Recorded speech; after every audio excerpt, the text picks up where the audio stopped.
Vous êtes sur Jésus sur ta vie. L'homme le plus déçu, parlons en termes d'homme. L'homme le plus déçu du monde, c'est Jésus. Tous les jours, il est déçu par les hommes que lui a justifiés. Tous les jours, il est déçu par les personnes que lui, il a décidé d'aimer et de protéger. Heureusement pour toi que l'amour de Jésus est inconditionnel. Heureusement pour toi que l'amour de Jésus ne tient pas compte de tes erreurs et de tes faiblesses. Que quelqu'un soit humble et que cette personne dans l'humilité me dise « Jésus est fidèle et je ne mérite rien ». Oui, tu ne mérites rien mon frère. Que ton entourage ne te trompe pas. Que les hommes ne te mentent pas. Lorsque tu passes, on te fait des courbettes. Attention mon frère, tu ne mérites rien du tout. C'est Jésus qui a eu pitié de toi. Je n'ai pas entendu, j'ai entendu seulement quelqu'un ne rien dire. Tu ne mérites rien, Jésus a eu pitié de toi. Jésus est allé au-delà de la compassion. Il te regarde, même quand les hommes t'acclament, Jésus dit non. Si seulement je n'étais pas là. Ainsi cet homme a raison quand il dit, quand les hommes m'acclament, je vais me cacher dans ma chambre et je dis tout est grâce. Oh, cet homme a tout compris, oui. Va te cacher dans la chambre et rappelle-toi que tout est grâce. Quand les hommes te saluent et ils s'inclinent, rappelle-toi que tu ne mérites rien du tout. Il y a un Dieu qui a couvert ta sottise, qui a couvert ta bêtise, qui a couvert tes erreurs. Il y a un Dieu qui t'a présenté devant les hommes. J'attends que les hommes reconnaissants me donnent 3 amens. On parle d'un Dieu qui a tout fait pour toi. Un Dieu qui t'a pardonné autant de fois. Certains péchés que les hommes ne peuvent pas entendre, s'ils entendent, même l'impasteur, il a mal aux oreilles. Mais Jésus t'a regardé et t'a pardonné. Il t'a pardonné et quand tu viens dans sa présence, il ne te rappelle pas ton péché. Tu as couché avec ton père, tu as avorté. Tu as fait des choses horribles, tu as commis l'inceste. Mais Jésus ne t'a jamais rappelé ton péché. C'est devant celui-là que nous sommes ce matin. C'est devant celui-là que nous sommes assis là ce matin. C'est devant celui-là que nous nous permettons d'être dans sa présence. Jésus. Même quand les hommes sont incapables de donner leurs dîmes, leurs offrandes, même quand les hommes sont incapables d'évangéliser par leurs finances, les ingrats, remplis d'ingrats, des gens qui osent dire, ce que j'ai eu, je l'ai eu par ma force. Je l'ai eu parce que je travaille. Vraiment, est-ce que toi tu as eu ce que tu as parce que tu travailles? Ingrat. Ce n'est pas parce que tu travailles. C'est parce qu'il y a un Dieu qui t'a donné le mouvement, l'être et donc la vie.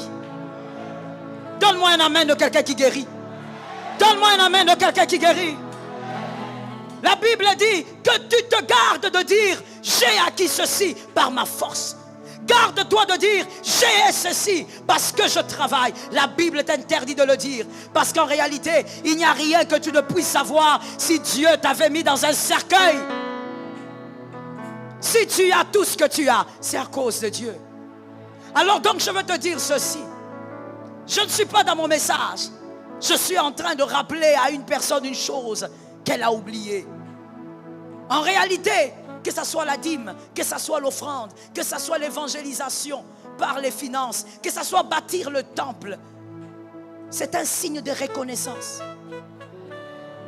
On ne le fait pas parce qu'on doit être béni. On le fait parce qu'on est reconnaissant. L'ingrat ne donne pas sa dîme. L'ingrat ne paye pas les offrandes. L'ingrat ne bâtit pas l'œuvre de Dieu. Ton argent part partout sauf dans l'évangélisation. Ingrat.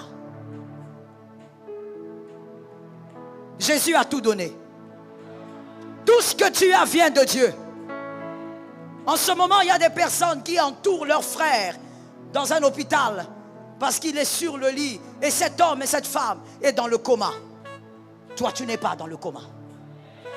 Tu es meilleur que celui-là? Non. Peut-être que même celui-là a gagné plus d'âmes que toi. Mais qu'est-ce qui s'est passé? La grâce est passée par là.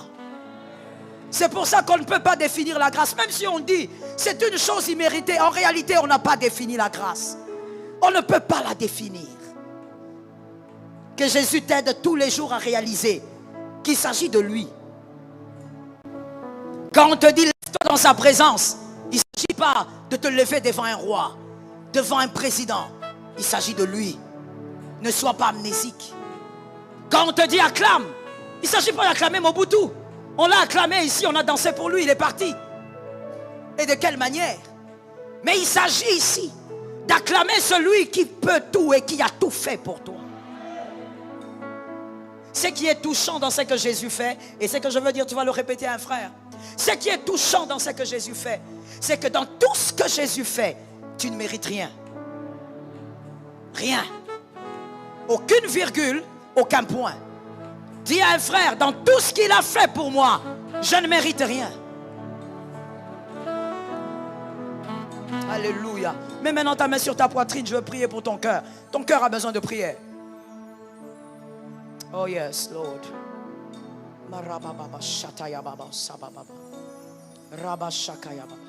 Seigneur, aide nos cœurs à comprendre ta volonté et à t'aimer, à comprendre ta volonté et à nos cœurs, Seigneur, à être connectés à ton plaisir. Éloigne-nous du mal. Aide-nous à saisir exactement ce qui a été prévu pour nous par ta grâce. Que tout esprit de distraction s'éloigne.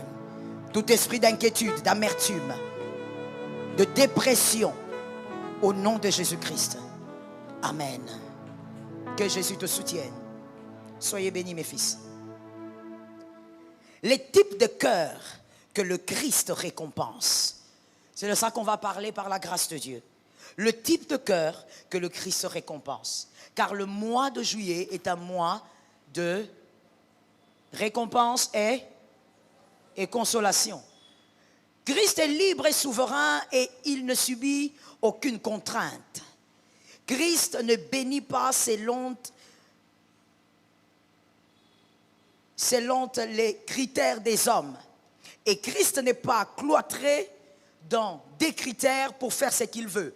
Christ va au-delà de la volonté des hommes et Christ est souverain. Quelqu'un m'a dit Amen. Voilà pourquoi nous commençons par dire que malgré ce que l'on va dire tout à l'heure, Christ peut aller au-delà et il est libre d'aller au-delà. Il est souverain et sa volonté est souveraine. Mais il y a une phrase qui devrait nous amener à réfléchir ce matin. Cette phrase, on sait la voir, on sait la lire dans les psaumes, on sait aussi la retrouver dans 1 Samuel, on retrouve la même phrase dans les actes des apôtres. Alors quand une phrase est répétée de cette manière, il faudrait quand même y réfléchir dessus. Il s'agit de ceci, acte 13, 22. Je prends celle qui a été répétée dans les actes parce que c'est dans la Nouvelle Alliance. Ça a été répété dans les psaumes, aussi dans le livre de Samuel. Puis, l'ayant rejeté, quelqu'un m'a dit rejeté, il leur suscita pour roi David, auquel il a rendu ce témoignage. J'ai trouvé, quelqu'un m'a dit j'ai trouvé David, fils d'Isaïe, homme selon mon cœur. Quelqu'un m'a dit un homme selon mon cœur. Qui accomplira toutes mes volontés. Cette phrase a été dite encore dans les psaumes. Et aussi à Samuel, quand Dieu l'envoya oindre David. Dieu parle donc de quelque chose qui devrait nous intriguer. Il dit qu'il a rejeté et il a trouvé. En réalité, qu'est-ce que Dieu rejette? Dieu ne rejette pas la tête, le front, la démarche, le corps. Dieu rejette le cœur. En d'autres termes, Dieu deal avec le cœur. Quand Dieu traite avec toi, il traite avec ton cœur. Quand il dit j'ai rejeté, il a rejeté le cœur de Saül et il a trouvé le cœur de David. Il s'agit du cœur ici. Que quelqu'un me dise le cœur. Et Dieu dit, le cœur qui lui plaît, il a trouvé l'homme selon son cœur, c'est-à-dire c'est un cœur qui lui plaît. Nous comprenons donc que Dieu est amoureux d'un type de cœur. Il y a un type de cœur qui plaît à Dieu, il est amoureux de ce cœur-là. On peut donc dire qu'il y a un type de cœur que Dieu honore. Et troisièmement, il dit, ce cœur dont je suis amoureux est capable de faire toutes mes volontés. Tout ce que je veux, ce cœur le fera. David était capable de faire tout ce que Dieu voulait. Écrivons s'il vous plaît. Exode 32, 4. Exode 32, 4. Dans cette écriture, la Bible révèle que le peuple d'Israël dans le désert avait fabriqué un veau d'or. Quelqu'un m'a dit un veau d'or. Un veau d'or. Mais j'aimerais te préciser ici, pour celui qui a oublié, le peuple qui a fabriqué le veau d'or était le peuple circoncis. All right? C'était le peuple circoncis. C'est-à-dire que c'était l'alliance de Jacob. C'était le peuple mis à part, le prémisse de Dieu. Mais ce peuple a quand même fabriqué un veau d'or. Je dis à une âme, ce qui s'est passé en Exode se passe aussi aujourd'hui. Et se passe aujourd'hui partout, là où il y a les chrétiens. Voilà pourquoi c'est le type de cœur qui devient rare aujourd'hui dans le corps du Christ. On est dans le corps, mais le cœur là est rare. C'est-à-dire, c'est le type de cœur qui dit j'aime Dieu, mais vous avez aussi des veaux d'or. Vous avez des veaux d'or alors que vous êtes dans l'alliance, alors que vous êtes convertis. Le type de cœur de Saül. C'est-à-dire que pour Dieu, tu peux faire certaines choses. Mais il y a aussi certains domaines où tu ne peux pas sacrifier, même si Dieu te le demande. Tu as un veau d'or. Tu es enfant de Dieu, converti, tu sers le Seigneur. Mais tu ne peux pas faire toutes les volontés de Dieu, comme le cœur de David. Tu n'as pas le cœur que Dieu recherche.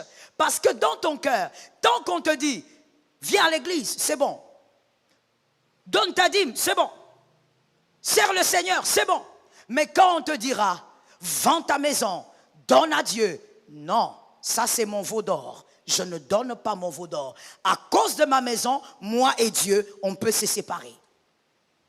Je peux faire tout pour Dieu, sauf ça. Tu as un domaine privé où il y a un veau d'or qui crie. Tu l'as fabriqué toi-même. Pour cette chose, tu ne peux pas accepter de lâcher. Tu es prêt à lâcher Dieu pour ça. Tu es prêt à abandonner Dieu pour ça. Et d'ailleurs, certains d'entre nous ici, le veau d'or, ce sont vos relations.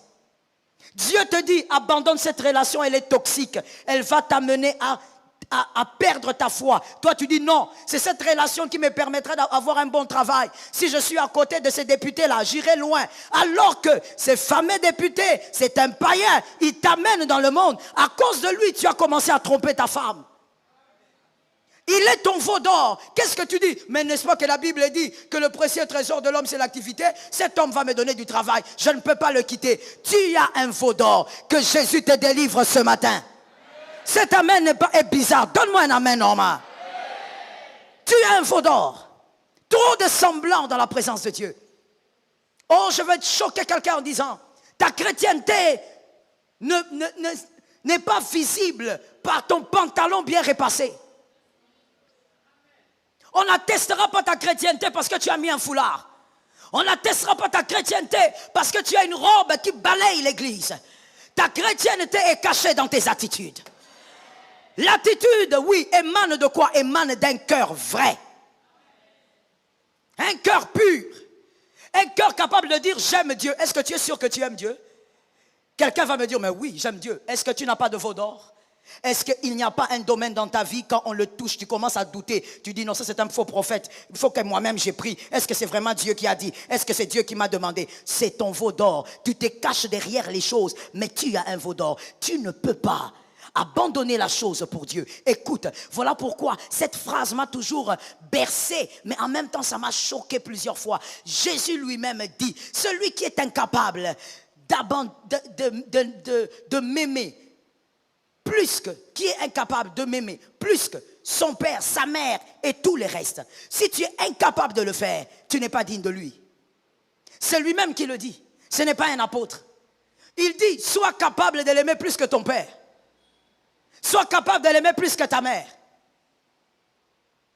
J'aime ce silence. Sois capable de l'aimer plus que tes enfants. Si Jésus te dit, quitte tes enfants, tu vas quitter?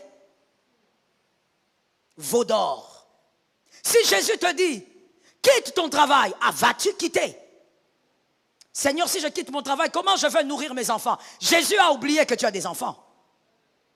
Veau d'or.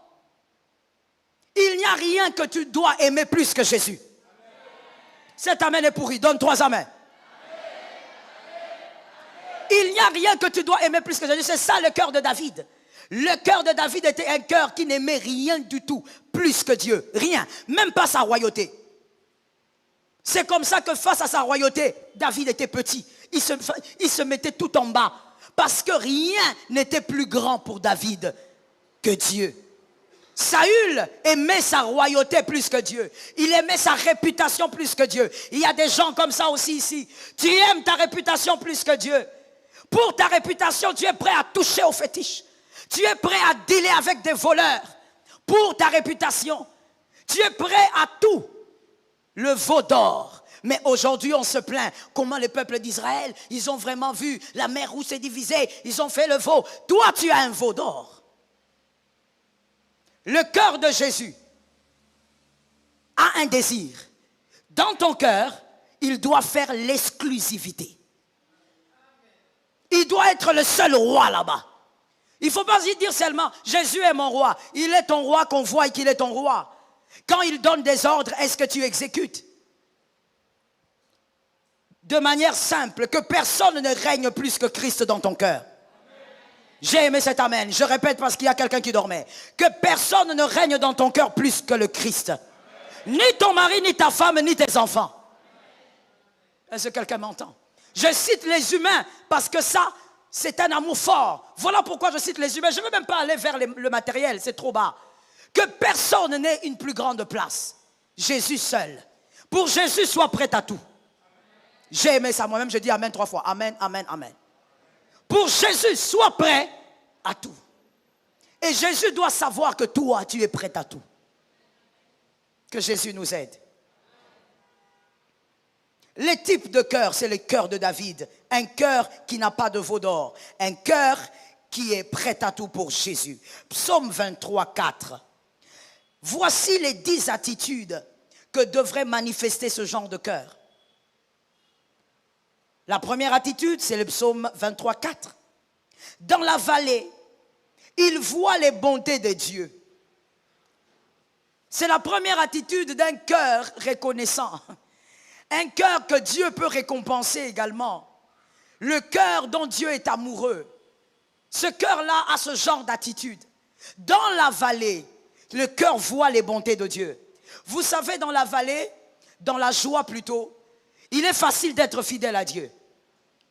Dans la joie, même un homme peut être fidèle à toi. C'est facile. Parce qu'il est dans la joie, il est dans le bonheur. Mais dans la vallée, dans la douleur, dans la souffrance, il est difficile à un homme d'être fidèle même à un autre homme. C'est dans la souffrance que la plupart de vos amis vous ont quitté. C'est dans la vallée que la plupart de vos frères se sont éloignés de vous. Les personnes avec qui vous avez mangé sont parties quand vous avez commencé à galérer. Certaines personnes sont parties quand elles ont senti que votre réputation était touchée. Elles ont commencé à s'éloigner pour ne pas être entachées. C'est dans la vallée qu'on reconnaît la véritable fidélité. Dans la vallée, l'attitude de celui qui peut être récompensé par Christ, celui qui a le cœur de David, le cœur qui plaît à Dieu, dans la vallée, il voit les bontés de Dieu. Il les voit. Ainsi, David a dit à ce verset-là, le psaume 23, 4, ta houlette et ton bâton me rassurent. Je suis dans la vallée, mais moi je vois la houlette, je vois le bâton. Ce sont les choses qui me rassurent. Il voit la bonté de Dieu dans la vallée. Écoute, dans ta vallée, arrête seulement de voir le mal. Arrête de dire Dieu m'a acculé. Arrête de dire je souffre. Pense aussi au bienfait dans la vallée. Je ne parle pas au bienfait avant. Je parle de dedans. Parce que même dedans, il y a les bontés de Dieu. Je vais expliquer ça à un homme intelligent. Prends ça. Celui qui combat, donc dans la vallée, tu as des combats, tu as des pressions. Celui qui combat a d'abord combattu avant. Un homme intelligent a appris ça? Est-ce que tu as capté ça? Si tu combats, si tu dis je suis combattu, j'ai des pressions, je souffre et tout ce que tu veux. Quand tu es dans ta vallée, si tu combats, c'est parce que Dieu a d'abord combattu avant. Si Dieu n'avait pas combattu avant, tu ne serais pas en train de combattre. En d'autres termes, combattre est une bénédiction. Combattre est un signe même de victoire. J'explique ça encore. Et je dis ceci. Quand je dis que Dieu a déjà combattu, c'est-à-dire, pendant que tu combats, si tu combats, c'est que tu es vivant. Alors que tes adversaires voulaient ta mort. Et donc, Dieu a combattu et il a veillé sur toi. Il a veillé sur ta vie. Voilà pourquoi tu peux combattre. Celui qui a combattu avant, c'est celui qui est toujours là. Si tu combats, c'est parce que quelqu'un t'a gardé en vie. Il y a un Dieu qui a limité les dégâts. I praise the name of Jesus. There is a powerful God somewhere. Il y a quelqu'un qui a limité. Toi, tu es là en train de dire, pourquoi Dieu a permis? Si seulement tu savais ce qu'eux voulaient te faire. Si seulement tu connaissais oh, quel homme révélé m'entende. Si seulement tu connaissais l'agenda diabolique. Heureusement pour toi, il y a un Dieu qui a limité les dégâts. Le Dieu là qui avait dit au diable, ne touche pas à la vie de Job. Touche à ses affaires, mais ne touche pas à la vie de Job. Dans la vallée, vois les bontés de Dieu. Dieu t'a gardé en vie. Il a gardé la famille. Il a protégé tout ce que tu as. Ce sont les bontés. Ne vois-tu pas les bontés de Dieu dans la vallée? Ne vois-tu pas que tu es vivant pour souffrir?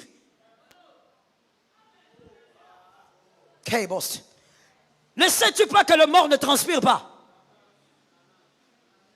Hein? Tu sais ou tu sais pas? Il ne transpire pas. Toi tu me dis non, maman, ces derniers temps en tout cas c'est dur, je transpire. Gloire à Dieu que tu transpires. Ça montre que tu es vivant pour combattre. Jésus a limité les dégâts. Dis avec moi, il a limité les dégâts. Toi, tu ne vois pas. Dans la vallée, l'attitude de celui qui est récompensé, je veux mieux le dire, de celui qui sera récompensé au mois de juillet. Ah, ils sont là. Dans la vallée du mois de juillet, ceux qui seront récompensés, c'est ceux qui savent voir la houlette et le bâton. La bonté de Dieu, elle est là. Maman, tu pleures. Si c'est comme Sarah, j'aime cette femme-là. Saraï, elle pleurait, elle n'a pas d'enfant. Mais Saraï n'a jamais pleuré de faim.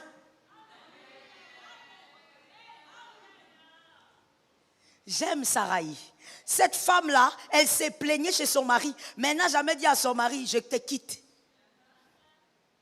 Parce que même si je n'ai pas d'enfant, je suis milliardaire. Dans la vallée, il y a toujours quelque chose que Dieu laisse pour te permettre de le célébrer, même si tu as les larmes qui coulent. Ah, je bénis celui qui voit le Dieu de sa vallée, les bontés de la vallée. Que quelqu'un me dise les bontés de la vallée. Celui qui a un cœur que Dieu aime, voilà l'attitude. Tu as des problèmes, mais tu vois la bonté de Dieu dedans. Tu sais voir qu'il y a la houlette ici. Il n'y a pas que la vallée de l'ombre de la mort. La houlette, il dit la houlette, le bâton. En d'autres termes, même si je pleure, je suis rassuré. Même s'il y a des choses que je manque, je suis rassuré. Il y a quelque chose qui garantit ma paix. Il y a quelque chose qui garantit ma vie. Il y a quelque chose qui garantit mon avancement. Dans la vallée, regarde les bontés de Dieu. Il y a quelqu'un qui dit, oh, mes enfants n'étudient pas. Tes enfants sont là. Je vais encore évoluer avec un homme intelligent. Toi, tu dis tes enfants n'étudient pas. Tes enfants n'ont pas le cancer.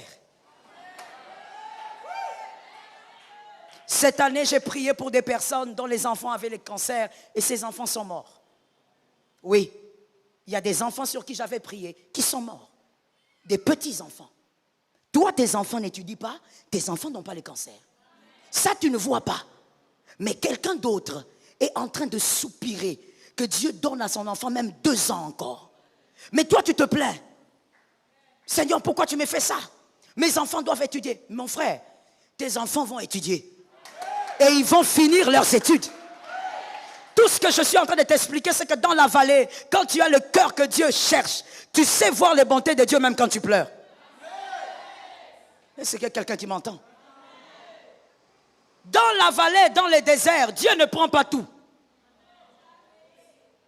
Il y a des choses que Dieu laisse. Vous êtes dans les déserts, les habits ne vont pas s'user. Vous allez grandir avec ça. Les bontés de Dieu. Sois capable de voir les bontés de toi. Tu es toujours plaintive, plaintif. Tu te plains trop, tu te plains partout. Pour le corps du Christ, Dieu a placé des hommes, les 5 ministères. Si ça ne va pas, cherche un homme oint. Pas seulement oint, va au-delà. Cherche un homme oint et un homme sage.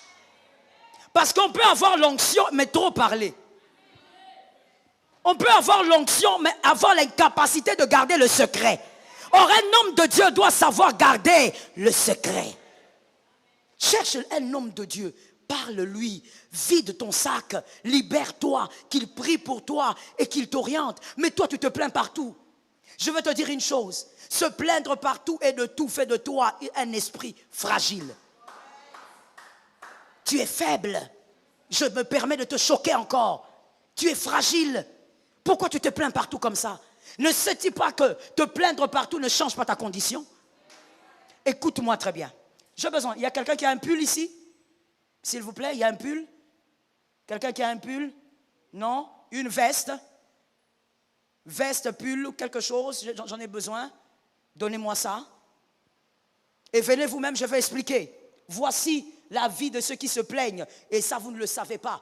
Venez s'il vous plaît ici, regardez le peuple. Vous plaindre auprès de gens, vous êtes là, vous vous plaignez partout. Ça ne va pas, je ne suis pas payé, j'ai des problèmes. Vraiment, l'économie, tout ça. Mon frère, qui ne sait pas qu'à Kinshasa, il n'y a pas de travail. Utilise tes mains et ta tête. Sinon, tu vas moisir là-bas. Est-ce que quelqu'un m'entend bien? Utilise. Je choque. Je suis sur le point. Hein. Je libère ça comme ça. Hein. On libère ça comme ça. Hein. Pendant que toi, tu es en train d'attendre, tu dis non, j'attends que le gouvernement me donne du travail. Tu attends, tu attends. Là, il est en train de casser les maisons sur la route. Lui, il est concentré sur les maisons à casser sur la route. Tu n'as pas le temps d'attendre qui que ce soit. Utilise ta tête, utilise tes mains. Fais ce que tu peux faire. Est-ce que quelqu'un m'entend bien? Il y a des gens aujourd'hui qui vendent en ligne et ils sont devenus bien. Ils arrivent à payer ce qu'il faut payer et à s'occuper de leur famille. Arrête d'être dans la distraction. Est-ce que quelqu'un m'entend? Un élu ne doit pas être distrait par le monde actuel.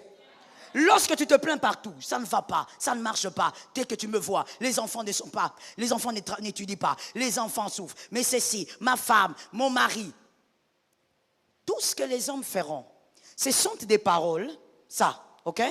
Ce sont des paroles de consolation. Ça ira, mon frère, ne t'inquiète pas, ça ira. Tu sais, demain, ça ira. Ce sont des paroles. Mais ta honte, ici, là, il n'enlève pas. La veste est sur la chemise blanche. Elle est au-dessus. Elle n'enlève pas la chemise blanche. Elle ne change pas non plus la couleur de la chemise. La chemise, c'est ta condition. La veste, ce sont les consolations des hommes. Ils vont parler du matin au soir, ta condition.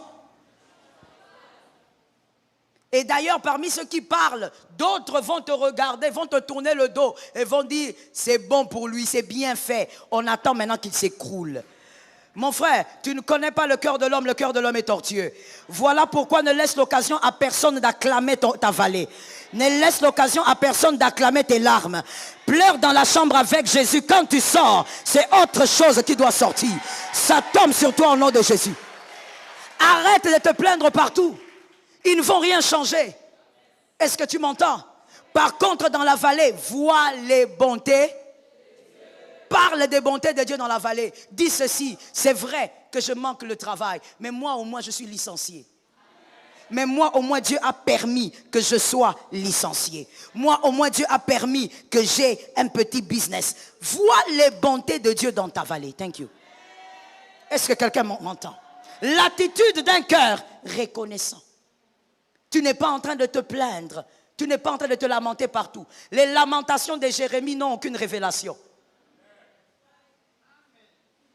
Lis les lamentations de Jérémie, tu verras. Il n'y a pas de révélation. Tout ce qu'on entend, c'est un homme qui se lamente. Arrête de te lamenter. La solution, elle est ailleurs. Deuxième attitude, c'est le psaume 23, 1 à 3. Deuxième attitude d'un cœur que Dieu peut récompenser, le cœur que Dieu aime, le cœur de David. Psaume 23, 1 à 3. Ceux qui savent parler aux hommes de leur Dieu pendant la traversée de la vallée. Parle aux hommes de ton Dieu pendant que tu traverses la vallée. Oui, ça s'accorde avec ce qu'on vient de dire tout à la fin du premier point. Parle aux hommes de ton Dieu. David commence par dire l'Éternel. C'est comme ça que le psaume 23 commence, mon frère. L'Éternel est mon berger, je ne manquerai. Il me fait reposer. Ensuite, il me conduit près des eaux paisibles. Il restaure mon âme. Oh là là, il me conduit dans le sentier de la justice. À cause de ça. Jusque-là, David parle aux hommes. C'est à vous qu'il s'adresse. L'Éternel est mon berger. Il veut que tu saches qu'il est son berger. Mais quand il arrive au verset 4, là où il parle de la vallée, David ne parle plus aux hommes. David parle maintenant à Dieu. Il dit, quand je marche dans la vallée de l'ombre, je ne crains car tu y es, tu. Les tu là n'étaient pas là au début. Lorsqu'on traverse la vallée, la deuxième attitude à avoir, mon frère, l'attitude que Dieu aime, parle aux hommes de ce que tu as vécu avec Dieu. Ne parle pas aux hommes des larmes d'aujourd'hui, parle aux hommes des célébrations d'hier. Présente à Dieu le Dieu de tes grâces. Sois en train de dire aux hommes, Dieu a beaucoup fait dans ma vie. Pendant que tu es au chômage, mais quand les hommes te demandent, tu dis, Dieu a tellement fait. Dieu, il m'a sorti de beaucoup de problèmes. Tu parles aux hommes de ce que tu as vécu avec Dieu. Parle aux hommes de la gloire de Dieu. Parle à Dieu de ta vallée. Est-ce que quelqu'un m'entend? Dis à un frère, change un peu de stratégie. Non, change un peu de voisin. Toi-même, change même de voisin. Ces voisins-là, je ne sais pas. Change un peu. Dis à un autre, change un peu de stratégie. Tu dois commencer maintenant à parler aux hommes du Dieu qui t'avait arrosé hier. On te demande, oh, mais comment jusqu'à aujourd'hui tu n'as pas enfanté? Tu dis, oh, ma soeur, tu as bien posé la question. Tu me demandes comment je n'ai pas enfanté, c'est-à-dire donc que je suis marié. C'est la grâce que Jésus m'a accordée. Tu dois être j'ai envie de dire à quelqu'un, assume ta foi. Je répète, assume ta foi. Tu n'as pas entendu, je répète, assume ta foi. Assume ta foi en Jésus. Que personne ne t'intimide. Sois capable de dire, écoutez, Dieu a fait des grandes choses, ne regardez pas aujourd'hui. Ce que Dieu a fait hier me rassure que demain, ça sera plus glorieux. Ce qui m'étonne, c'est qu'il y a des enfants de Dieu façon bizarre, à qui on vient dire, toi vraiment, comment Dieu t'a laissé comme ça toutes ces années dans une seule église, pourquoi tu n'évolues pas? Et puis tu es là, tu es frustré, tu es dans la dépression, tu commences à reculer face à tout ce que tu faisais pour Dieu. Comment tu peux être comme ça? Comment tu as un cœur comme ça? As-tu oublié? Dis à cet homme, tu vois le Dieu que tu penses qui n'a rien fait aujourd'hui. Si je te raconte ma vie, tu sauras que... Attends. N'acclame pas avant que je finisse la phrase. Tu vas dire à cet homme, si je te raconte ma vie, tu sauras que, en réalité, même face à ma réalité, j'ai des bonus, des bontés de Dieu, et ça me suffit. Est-ce que quelqu'un m'entend? Oh oui, laisse-moi entrer dans cette fenêtre. Il y a des gens ici. Parce que ce n'est pas tout le monde. Il y a aussi des amnésiques. Mais je parle à ceux qui n'ont pas oublié. Il y a des gens ici. Dieu a tellement fait pour vous que des fois, même quand tu pleures, tu essuies les larmes, tu dis Jésus, pardon. Parce que tu te rappelles que ce qu'il a fait est tellement grand que le problème d'aujourd'hui est trop petit. Le Dieu de la grâce.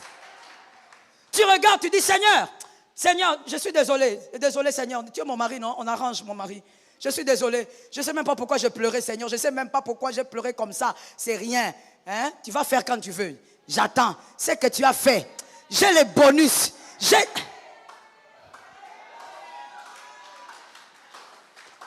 Certaines voitures ont 2 réservoirs. C'est à ces voitures-là que je m'adresse ce matin. Sois une voiture pendant un instant. Hein? Ne sois pas blessé. Tu es une voiture. Il y a des voitures qui n'ont qu'un seul. Choupette. Tu as connu Choupette? Les enfants qui sont nés à l'époque ici. Mais ils connaissent même pas de quoi je parle. Regarde combien ils regardent. Citadelle. Les petites voitures là. Réservoir. Combien de réservoirs? Mais il y a d'autres. Double réservoir. Tu sais pourquoi? On remplit le premier, on remplit aussi Pourquoi? Oh, parlez calmement que j'entende, écoutez. Pourquoi ça 2 réservoirs? Au fait, ça sert à quoi? On économise le carburant, ok? Et en même temps, on sait que le 2e réservoir est là pour aider le secours. Donc, il y a des gens ici qui sont des voitures à 2 réservoirs. Alors écoute, lorsqu'elles sont dans la vallée, elles ne pleurent pas comme toi. Ça ne veut pas dire qu'elles ne souffrent pas. Peut-être même que si on te donne son problème, tu ne vas pas tenir debout. Ça ne veut pas dire que tu souffres plus. Mais ce sont des personnes qui prennent le 2e réservoir des bontés de Dieu. Ils ramènent ça dans le présent. Et ils disent, non, Dieu a tellement fait que pour cette affaire, je ne pleure pas. Pour cette affaire, je ne me lamente pas. Pour cette affaire, je ne m'inquiète. Dieu a fait. Dieu a fait. L'enfant a failli mourir, Dieu avait fait. Pourquoi tu pleurais aujourd'hui? Pourquoi te lamenter aujourd'hui? Parle aux hommes des bontés de Dieu. À Dieu, quand tu te retires, tu lui parles de ta douleur. Tu pleures, roule même à terre, mon frère. Moi, quand je prie des fois, j'aime par contre aller en retraite parce que là-bas, au moins, personne ne va me surveiller. Mon mari ne va pas toquer pour me dire, c'est fini, sors maintenant, Dieu t'a écouté, je suis ton chef. C'est le genre de phrase que j'ai tellement entendu dans ma vie et je sais que j'entendrai encore. Quand il me voit en train de me retraiter quelque part, de jeûner, une fois il est venu me chercher en pleine retraite, il m'a sorti de la retraite du jeûne. Il a dit, je suis ton chef. La Bible dit. Mon frère, j'ai dit, papa, je suis en jeûne, j'ai dit à Dieu 7 jours, je suis au 6e. C'était 6e jour, à sec. Il me dit, c'est fini, Dieu t'a déjà écouté. Ça c'est un manque de foi. Manque de foi comment? C'est moi et Dieu, on a dealé. Sors de la retraite, je suis. Est-ce que l'apôtre Paul avait tort quand il disait vaut mieux ne pas se marier? L'apôtre Paul a dit ça, hein? Qu'il vaut mieux rester seul parce que tu pourras servir Dieu calmement. J'ai coupé des retraites et des retraites comme ça. Une fois c'était, je crois, à une montagne là. Il est venu jusqu'à la montagne là-bas. Il m'a sorti de la montagne. Là, moi, j'avais déjà fait le programme. Le dernier jour, je veux adorer Jésus, recevoir des révélations. Révélations. Les révélations sont venues à la cuisine. Parce qu'on m'a sorti. Je dis à une âme, tu dois être capable de savoir qu'il y a un Dieu qui a fait des choses hier. Ce Dieu-là, je le présente aux hommes. Oh oui, que ton attitude change cette année. En décembre, tu as eu des prophéties. Il y a des choses que tu vivras. Mais ça ne viendra pas seul. Tu dois t'ajuster. Ajuste-toi. Mets-toi sur le couloir de la prophétie. Mets-toi sur le couloir du miracle. J'aime ta foi. Mets-toi sur le couloir de ta prophétie. Vous êtes sur Jésus sur ta vie?